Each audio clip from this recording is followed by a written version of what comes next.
నారాయణ కోసము సింహపురి యవ్వను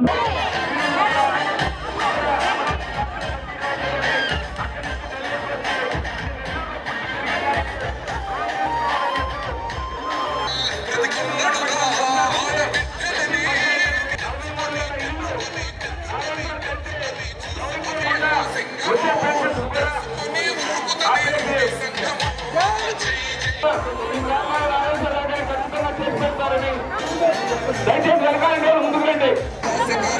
దయచేసి వెనకాలంటే ముందుకు రండి. కుమార్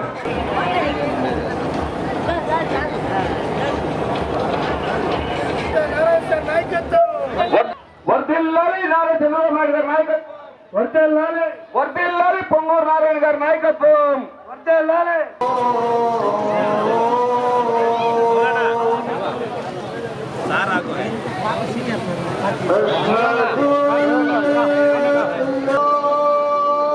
అందరికీ నమస్కారాలండి. ఈరోజు నెల్లూరులో 5వ డివిజన్లో డోర్ టు డోర్ ప్రచారం ప్రారంభించాం. ప్రజల స్పందన అనూహ్యం. ఒకటి, ఎక్కడికి పోయినా వాళ్ళు కోరుకునేది వాళ్ళకి కావాల్సిన చిన్న minimum drinking water, first drinking water అడుగుతున్నారు.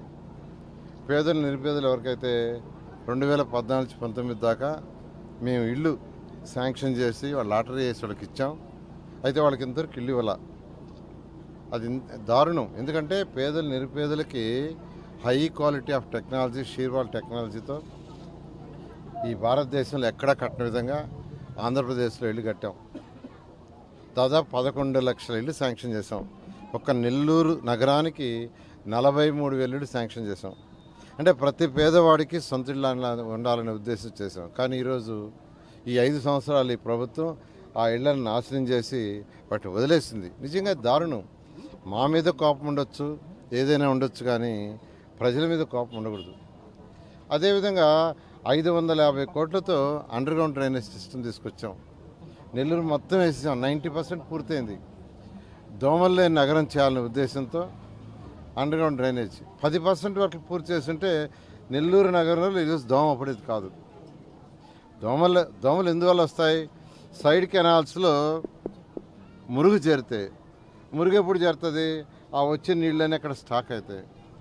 అసలు ఆ నీళ్ళే దాంట్లో పడకుండా చేస్తే దోమలు ఉండవు. నీళ్ళే పడకుండా చేయాలంటే ఏదైతే నెల్లూరు నగరం మొత్తం అండర్ గ్రౌండ్ డ్రైనేజ్ సిస్టమ్ వేసామో దానికి ప్రతి ఇంటి నుంచి బాత్రూమ్ నీళ్ళు కానీ, టాయిలెట్స్ నీళ్ళు కానీ, కిచెన్ నీళ్ళు కానీ దానికి కలపాలి. అది ఒక్కటే మిగిలిపోయింది వర్క్.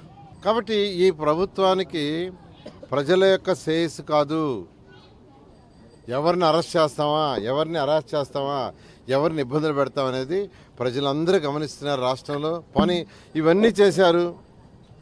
రేట్లు ఏమన్నా కంట్రోల్ చేశారా? అధిక ధరలు అన్నీ 2 రేట్లు 3 రేట్లు పెరిగిపోయినాయి. ట్యాక్సులు, నేను మున్సిపల్ శాఖ మంత్రిగా ఉంటే 5 సంవత్సరాల్లో ఒక్కసారి కూడా ట్యాక్స్ పెంచాలి. మున్సిపల్ ట్యాక్స్ ఒక్కసారి. కానీ వీళ్ళు 5-6 సార్లు పెంచారు. ఎందుకు పెంచాలండి?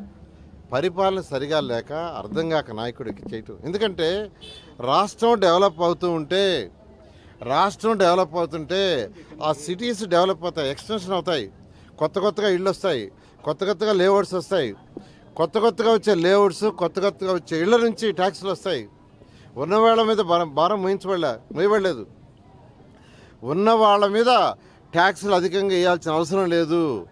ఎప్పుడంటే ఆ టౌన్ ఎక్స్టెన్షన్ అవుతూ, కొత్త లేఅవుట్లు వస్తూ, కొత్త ఇళ్ళు కడుతూ ఉంటే దాని మీద ట్యాక్స్ వస్తుంది. అసలు అందరూ భయపడిపోయి పరారైపోయారు. హైదరాబాదు, బెంగళూరు, చెన్నై, పక్క రాష్ట్రాలకు వెళ్ళిపోయారు. రియల్ ఎస్టేట్ అంతా అక్కడికి వెళ్ళిపోయింది, కన్స్ట్రక్షన్ యాక్టివిటీ అక్కడికి వెళ్ళిపోయింది. ఇంకా రాష్ట్రానికి ఇన్కమ్ లేదు. ఇన్కమ్ లేకపోయేళ్ళకి ట్యాక్సులు పెంచేశాడు. ఇది పరిపాలన కాదు. పరిపాలన అంటే స్వపరిపాలన ఉండాలా. అటు పేదలు సంక్షేమం, మరొక పక్క యువతను దృష్టిలో పెట్టుకొని డెవలప్మెంట్ చేయాలా, ఈ నాయకుడికి అది లేదు. రాష్ట్రంలో 175 కాన్స్టిట్యున్సీలో ప్రతి దగ్గర వ్యతిరేక పవనాలు వస్తున్నాయి. ఖచ్చితంగా 2024లో తెలుగుదేశం అత్యధిక మెజార్టీ సీట్లతో గెలుస్తుంది. ఖచ్చితంగా ప్రజలకి సుపరిపాలన ఇస్తామని నేను తెలియజేస్తూ ఈరోజు నెల్లూరు నుంచి నేను ఎమ్మెల్యేగా కంటెస్ట్ చేస్తున్నాను. వేమిరెడ్డి ప్రభాకర్ రెడ్డి గారు ఎంపీ కంటెస్ట్ చేస్తున్నారు.